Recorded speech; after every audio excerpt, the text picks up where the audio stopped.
Good morning, everybody, and welcome to Chassidus in the morning. 15 minutes to Eretz Hashem, change our lives. Kuntres and Mayan. We're going to start by giving some tzedakah. Tzedakah shmekareves Sagav and tzedakah for Eretz Yisroel.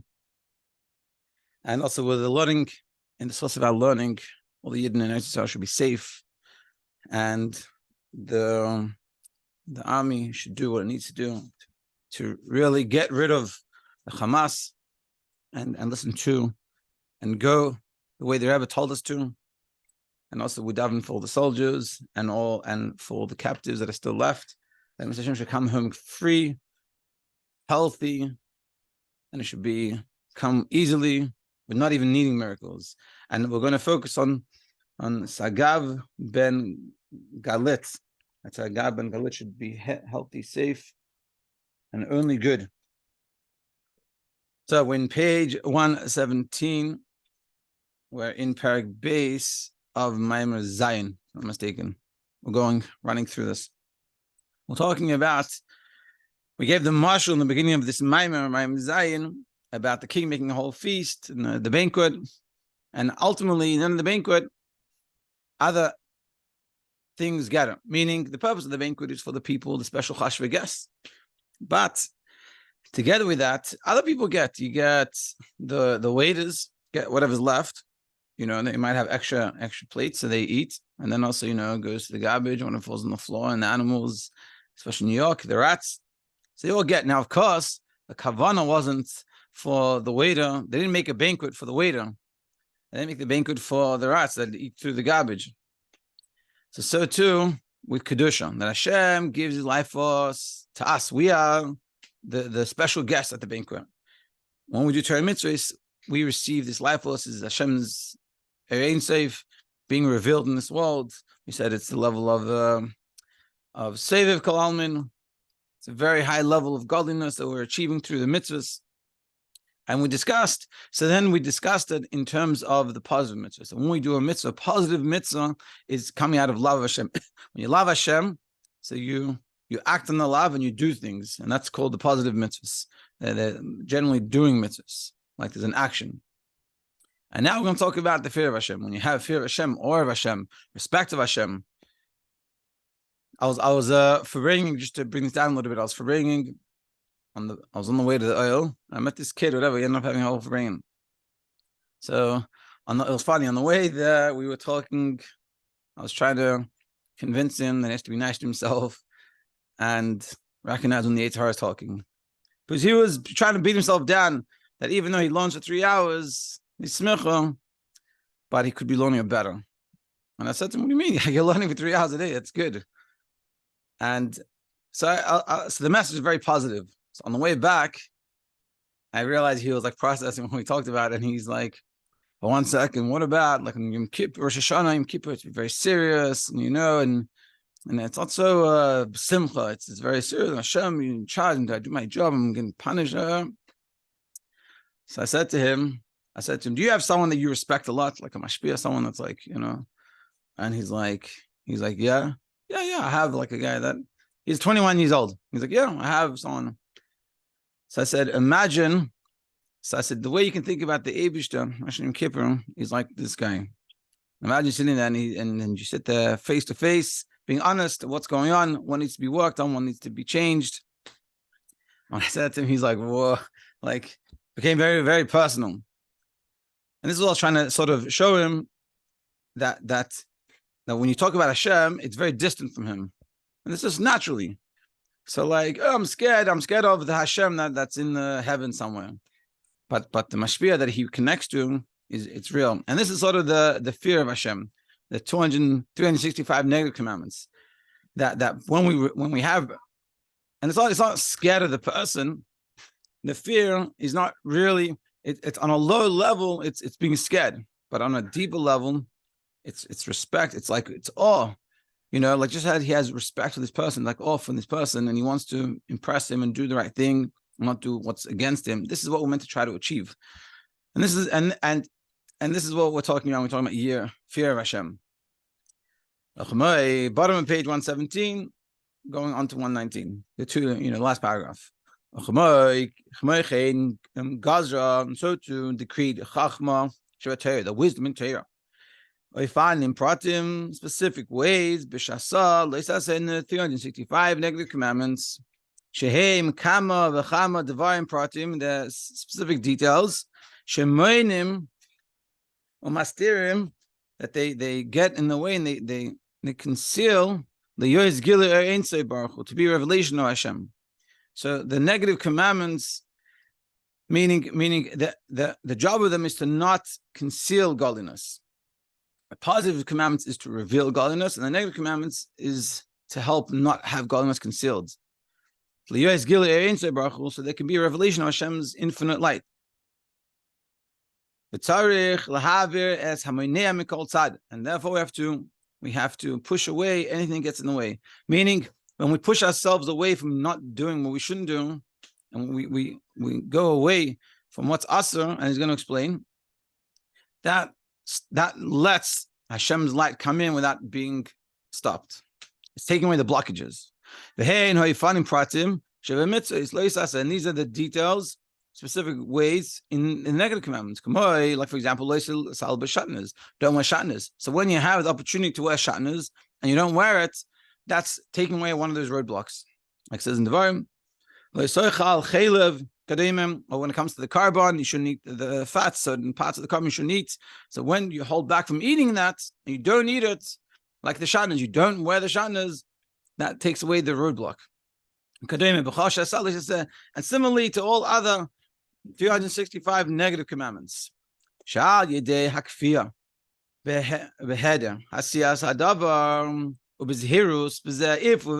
Because through being very careful and pushing ourselves, holding ourselves back from doing this thing that we shouldn't do, you remove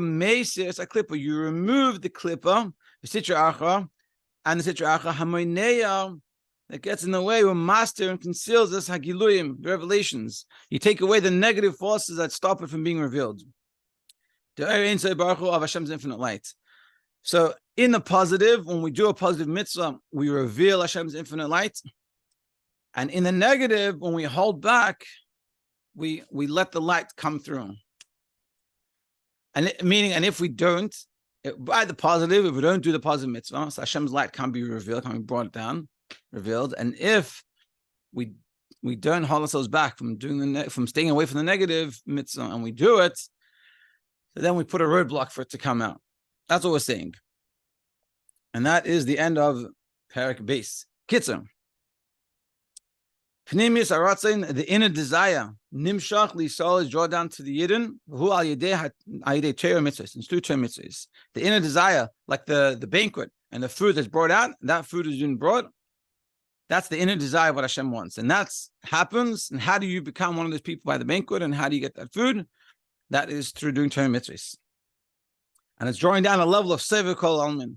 And remember, like we said before, Sevev is a level of godliness that it's Sevev literally means surrounds, but it means it's so great, so powerful, so holy, so awesome that it can't permeate into the world. Doesn't mean it hovers from around like the stars are around us. It means it's everywhere, but it doesn't. There's no keli for it. We can't grasp it, and that's what we're saying. And that's a crazy amount of godly light. It's even more than what goes in Atzilus. And Atzilus is a world that's all connected with godliness. And when we do a mitzvah and we hold back from a negative commandment, we draw down this infinite light of Hashem.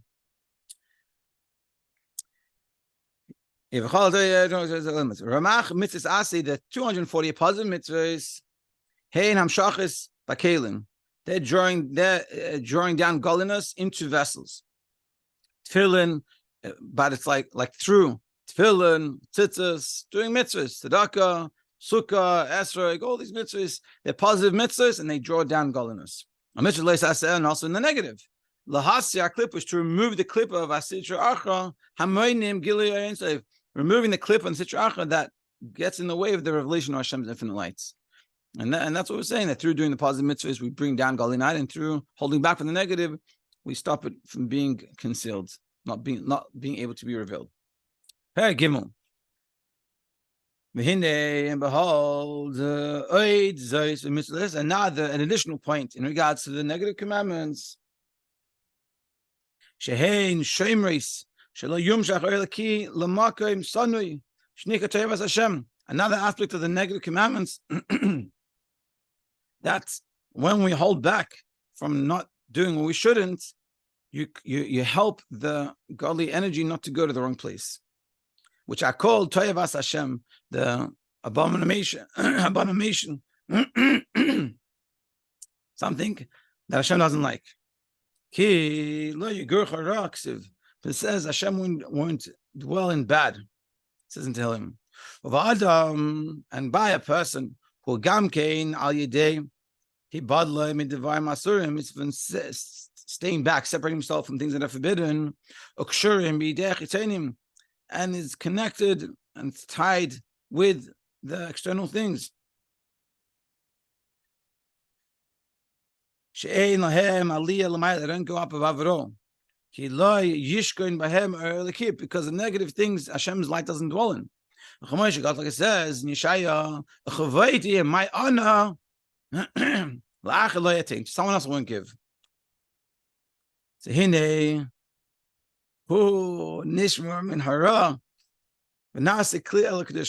when we hold ourselves back from not doing what we shouldn't do, we got ourselves from the bad, so we make ourselves a clear for kedusha to be able to receive godly energy. Remember that invites us back to invites us to the banquet. Doing the positive invites us to the banquet. So if so, hare, move on. So it's understood. The main idea of the wisdom of Torah, it's the wisdom of what we're seeing is the wisdom of Torah is figuring out how is going to be the revelation of Hashem's infinite light in this world. To us doing positive mitzvahs, and to remove all the concealments, all the roadblocks. Through the 365 negative commandments. And that's sort of the goal of life, to bring down godliness, and this is dir b'tachtenim, godliness down below. This is what we're saying. And the whole Chachma of Torah is figuring out, if this is a mitzvah, should I do it and I reveal godliness? Or if this is asur, and I hold back from doing it, and I get rid, I make sure there's no roadblocks for the revelation of Hashem, and I make sure it doesn't go to the wrong place. Shezeu inyan bechinas pnimis ratzon elyon. This is the idea of the inner desire of Hashem. Bechlal in general, shia gilu ein seif lamata. That should be Hashem's revelation below. Ayidei kiyum mitzvahs beramach mitzvahs, through fulfilling the mitzvahs, the 248 positive mitzvahs. Saras hamaynim, and through removing the roadblocks.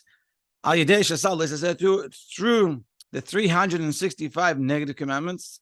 Shebazeh nishlam akavana ratzon, and this completes the purpose. So every time we do a positive mitzvah, and we're meaning what we realize, what we're learning here is that we're revealing Hashem's light.